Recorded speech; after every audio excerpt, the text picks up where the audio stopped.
Okay, everyone, welcome. We had a little snafu with the event earlier, so hopefully everybody can find the event. My goodness, there are lots of little things to keep in mind when you're doing these things. So let me bring Joe on. We've got Joe here. Hey, Joe, Hola.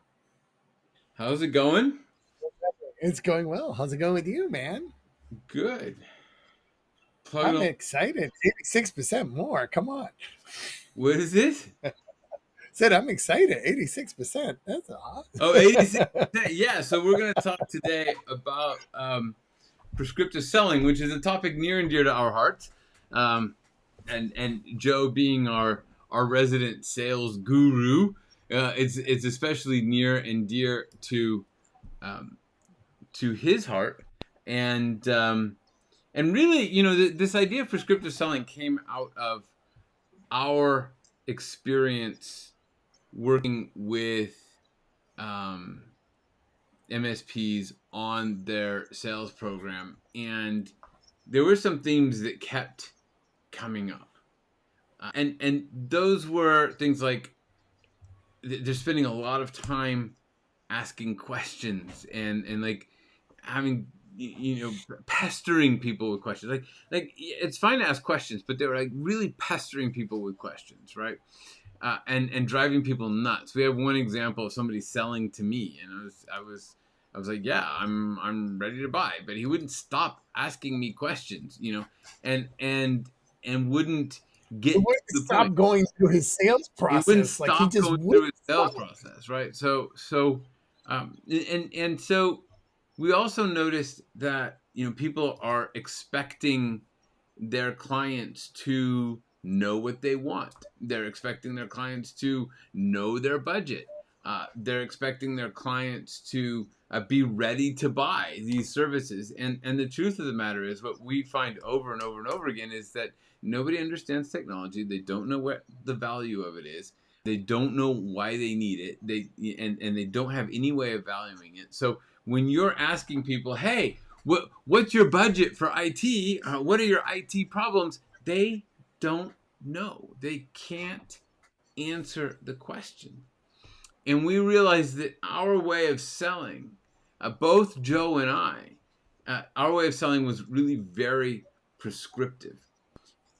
And this is actually borne out by research done by some professors at Harvard Business, and other areas that say that a prescriptive selling approach is 86% more effective, which I don't know, it's pretty good, Joe, right? 86%. Like it's not quite 100, but it's pretty darn close. I'll take that. Listen, I would take 20, 30% more effective. You give me 86% more effective. I'll take that all day and night, baby. Bring So it.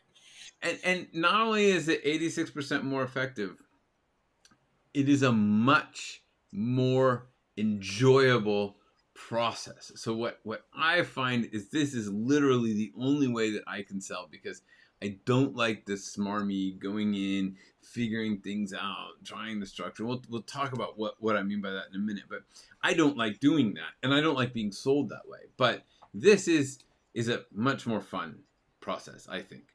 So why we do this? So here, I just want to summarize a couple of points why we do this. Leading with the problem makes them like you more, and it makes you seem like a member of their tribe, like you get them, right? When you lead with the problem, which is what we're talking about, prescriptive sales, is you lead by telling people this is the problem I solve, rather than asking them what the problem is that they have. Um, you you have they have this experience like you're reading their mind, and it is very engaging. And for that reason, it's inspiring and emotional. So it pulls at the part of the brain that actually does the buying, that emotional brain, rather than the logical brain. And Yeah.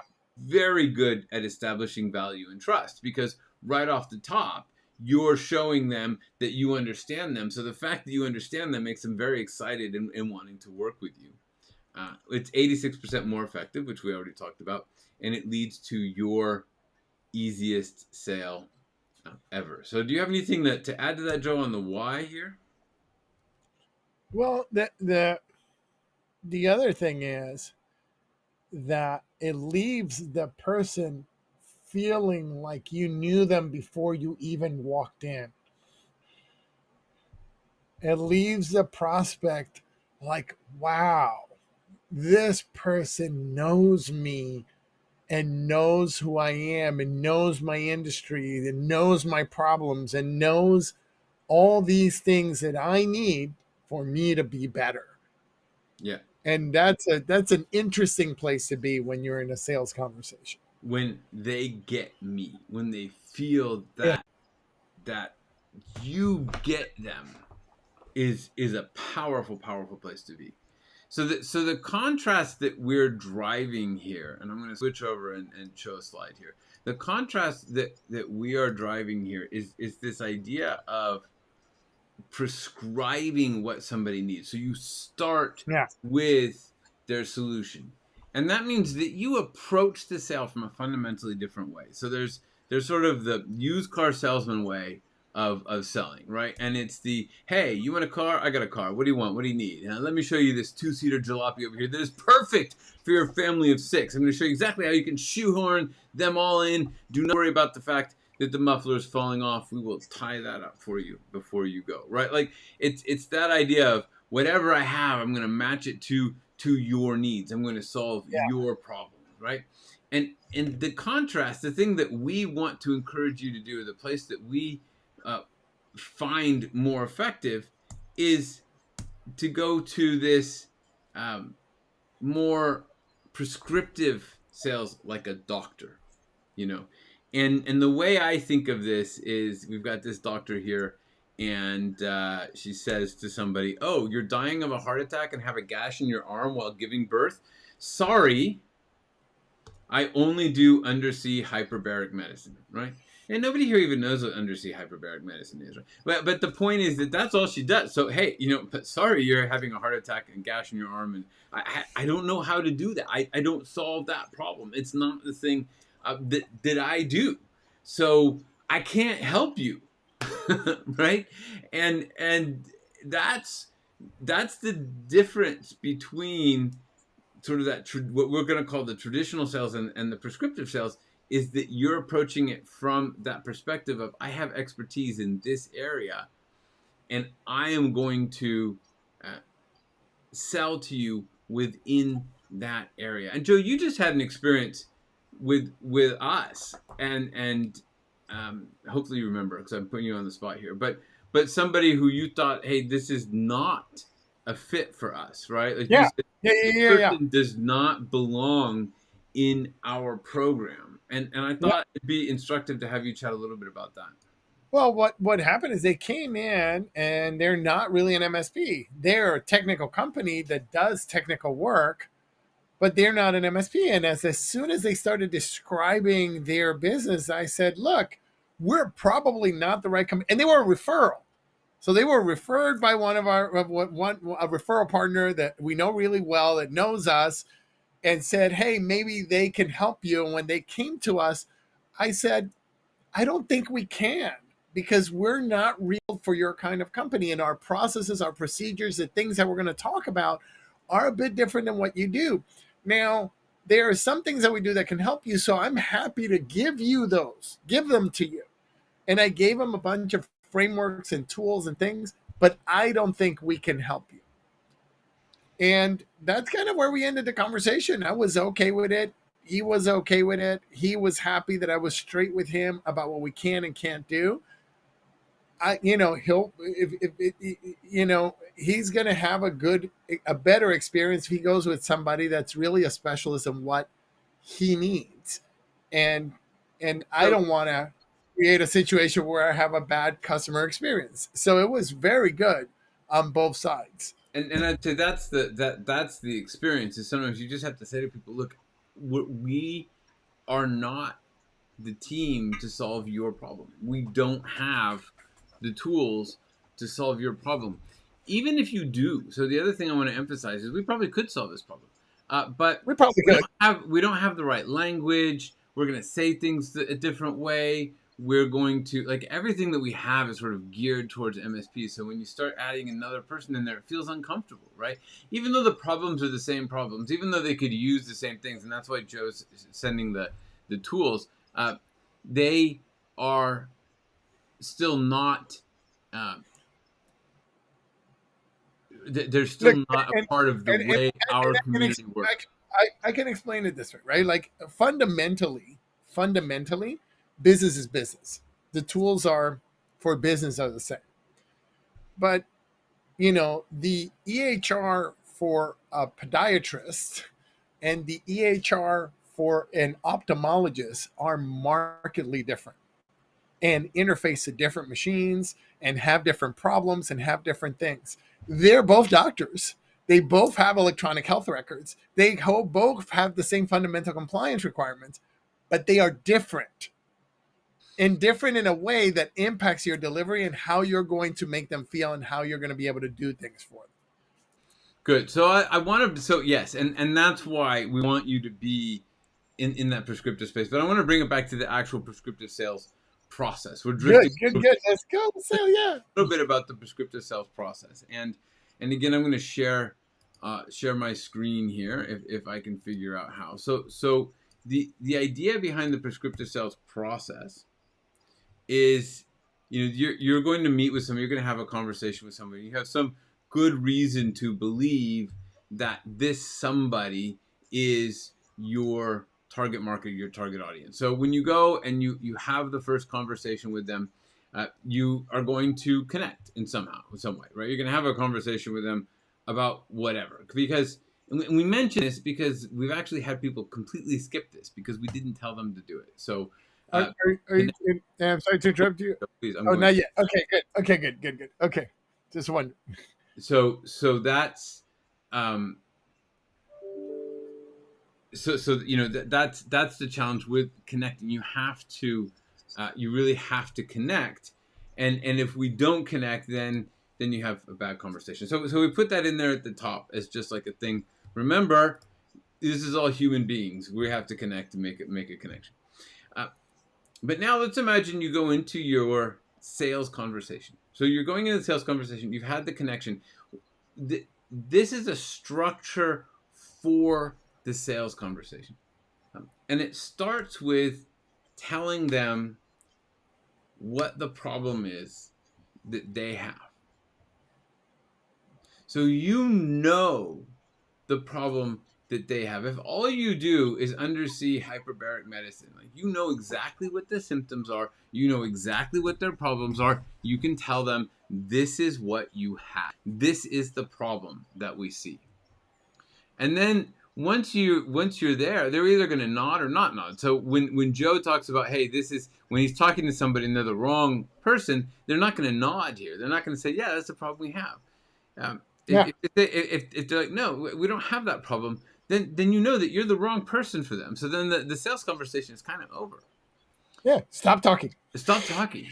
Go have a beer. I don't know. Do whatever you're gonna do. Yeah, But listen, you might know somebody that solves that problem. Make a referral. make a referral. Do something along those lines. But if you don't, if you don't get the nod, you don't go any further. If you do get the nod, then you accentuate the problem. So you have a conversation with them about the problem. I like to call this war stories, right? So this is where you can have war stories. You'll talk about what happens if you don't get this solved, and they'll talk about what happens if they don't get it solved, and you can compare notes, and you start to have a conversation with them, and you're really getting into that problem space. Yeah, yeah. Um, Joe has a very graphic way of talking about this accentuate. You stick your finger in that bullet hole and you twist So just a little so the bit. problem is creating the bullet hole. They've The already been shot. accentuate They've already is been shot. twisting the wound or putting salt in the wound, whatever you want to talk about, right? So that's the accentuate the problem. And now here's the next part, and this is where most people stray, uh, because now what you want to do is offer a solution. But the key to this solution is that you are not involved in the solution. So, you want to give us an example of how most people present their solution, Joe? How we do this, Right. we jump in, and then we solve this, and And we do then this. we do this, and then this is what we do to make it better, and then Right.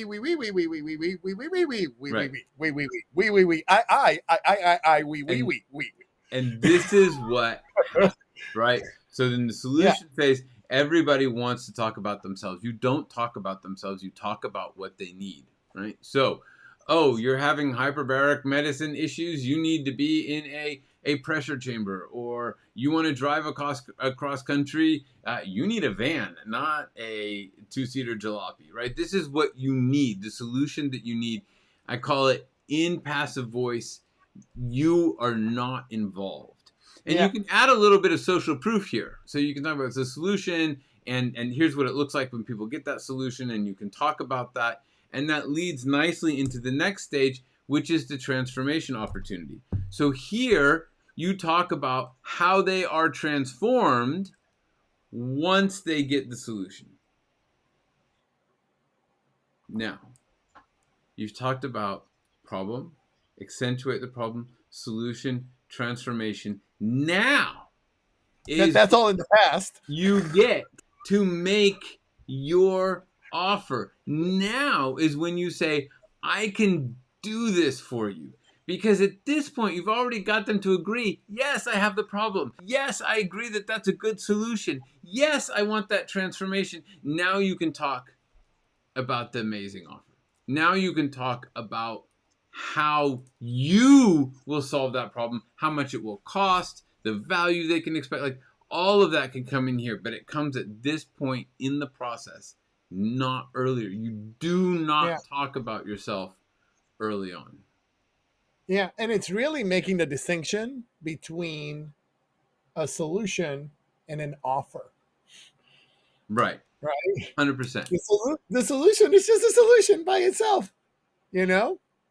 That's just a solution by itself. And the offer is the offer. It's like what I do, right? And so it's really that's if you can make that distinction, then when you're in the solution space, you're sitting next to them, showing them something, and you're not sitting across from them, selling them something, Right. you know? And when you which put is all that which behind is you, the then essential point, you, right? yeah, Is when you're talking about the solution, you're both on the same side of the table. You're not negotiating. You're both on the same side of the table. They're agreeing that they want that solution and they want that transformation, uh, and it has nothing to do with you. If you put yourself in it, then they have to agree that they want the solution and they want it from you. You want to separate those. Talk about the solution. Do you want the solution? Yes. Awesome. Now you can say we can deliver that solution, and you separate those two things. So and that's what increases your you to 86% is really this framework, right? That you're prescribing a solution to a problem that they've agreed that they've had, and they agree that that's the solution to solve that problem. And now you're giving them a prescription that matches the thing that they have already agreed on. just like a doctor, right? Like a doctor says, "Hey, your cholesterol is high," and you're like, "Oh, it is high." If you don't solve your cholesterol problem, you are going to have a heart attack. Accentuate. What you need, Yeah, this pill. Solve. You have this pill, you won't die. Transformation, right? I can give you the pill amazing offer. And amazing offer. that's why we call it prescriptive selling, because it's prescribing a solution. So I have another example that I wrote up here. I was actually going to introduce us using the prescriptive selling, so I didn't do that. So what I meant to say at the very beginning of this is, my name is Jeff, and Joe is going to say I'm Joe, and we formed Starkrow Manage to help MSPs build a scalable business by focusing on building a well-oiled machine that gets more profit, time, and fun into the without the aggravation and expense of figuring it out themselves. And I wrote that down, and now I read it, and I realized that was probably a mistake because I fumbled all over it, even though I say it a million times. But that's how I meant to introduce this whole thing, and I just didn't do it because of our snafu and because I'm human, and oh well. But let's. I'll give you an example of. I'll tell you something, Jeff. Let's talk about that snafu and the human piece for just one quick second before you give me the example. even if you deliver this poorly,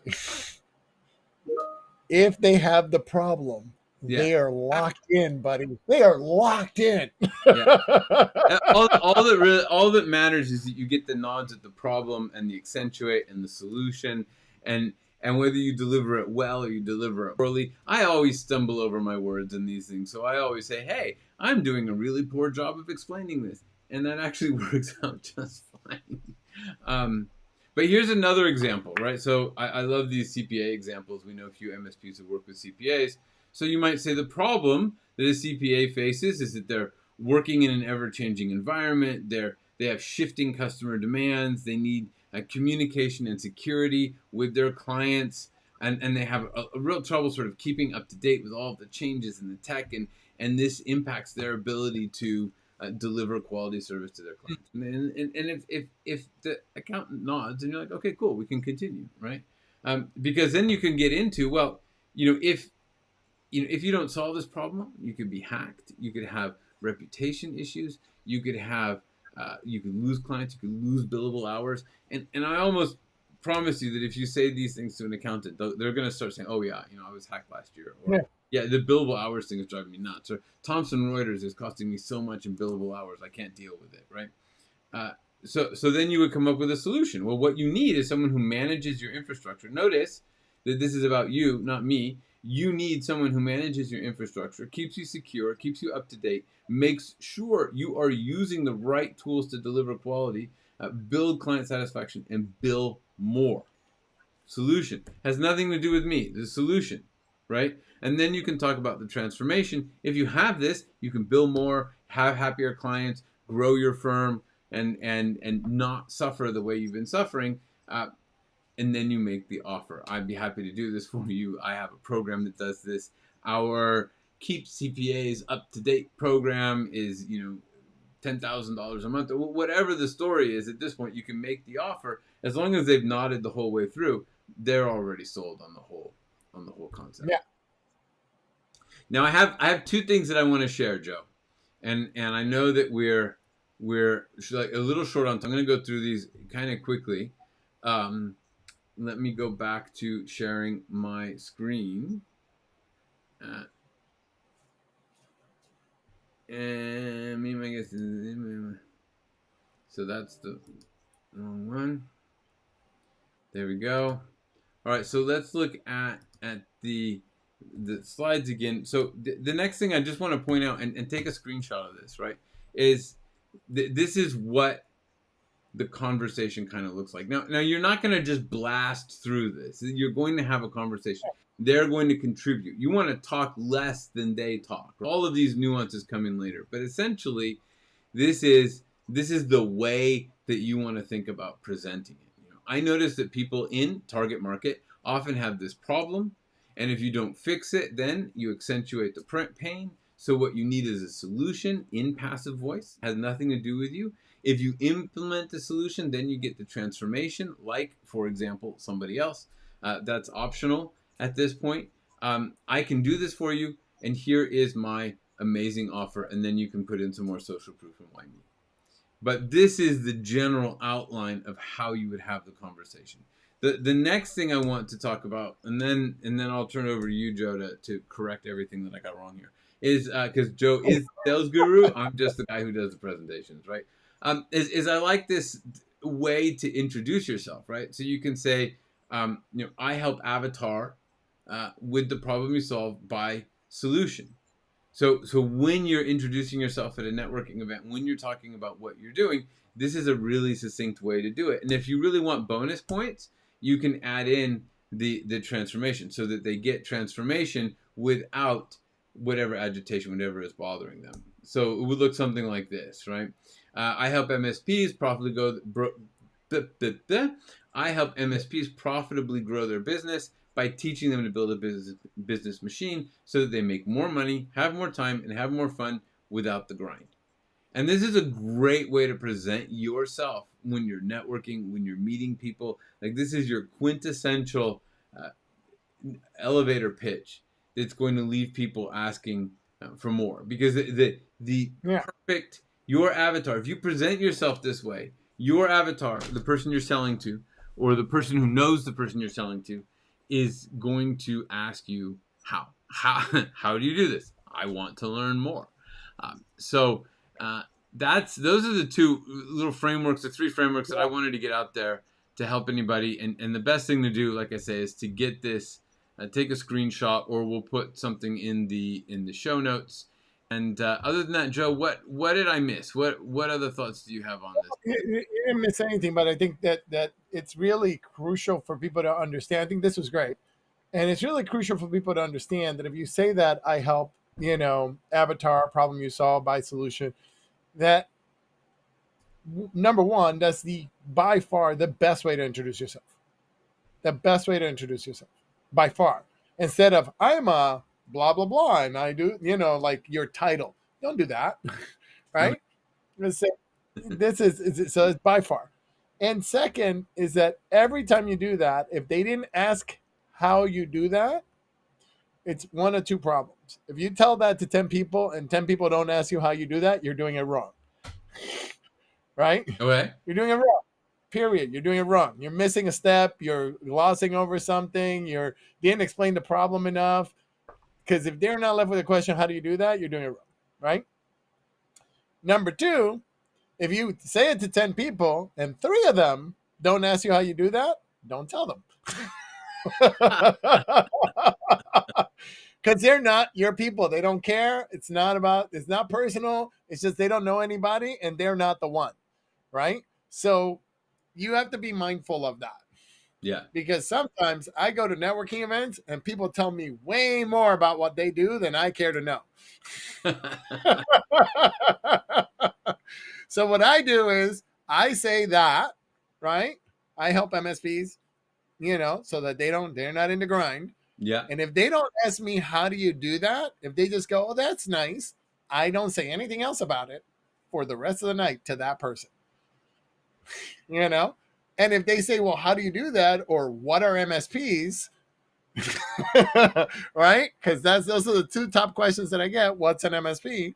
And then I answer that question. They go, oh, I know somebody like that. Or, oh, interesting. And then I know they're not my avatar. But it's really understanding who's your buyer and then not talking to people that are not your buyers about a problem that they don't have. Right. Right? Find out about them. Get curious. That's okay. You can find out about it, but then move on. Don't spend the whole networking time over there. So just quick networking tip.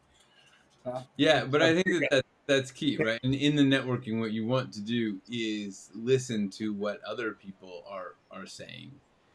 You're going to give on August 15th, I believe it is. You're going to take us through how to network. So I am. I'm gonna give you calendar. all the I'm not sure if that's scheduled yet, but Joe's going to give us a primer on how to network. But basically, when you're networking, you want to listen more than you talk. And if somebody's not interested, they're not interested. So don't force it, right? They will ask if they're interested. And then next week, we're going to talk about how to get your team to get more stuff done. So that is going to be our conversation for next week, which I know is always a fun topic.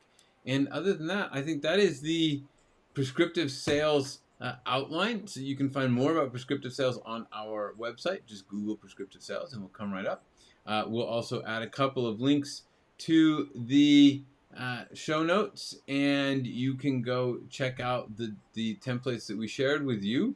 And other than that, have an amazing week, and I hope you guys are solving lots of problems and closing lots of clients. Joe, you want to take us out? remember that you are loved. Thank you, everybody. Have an amazing day, week, whatever. And weekend coming up.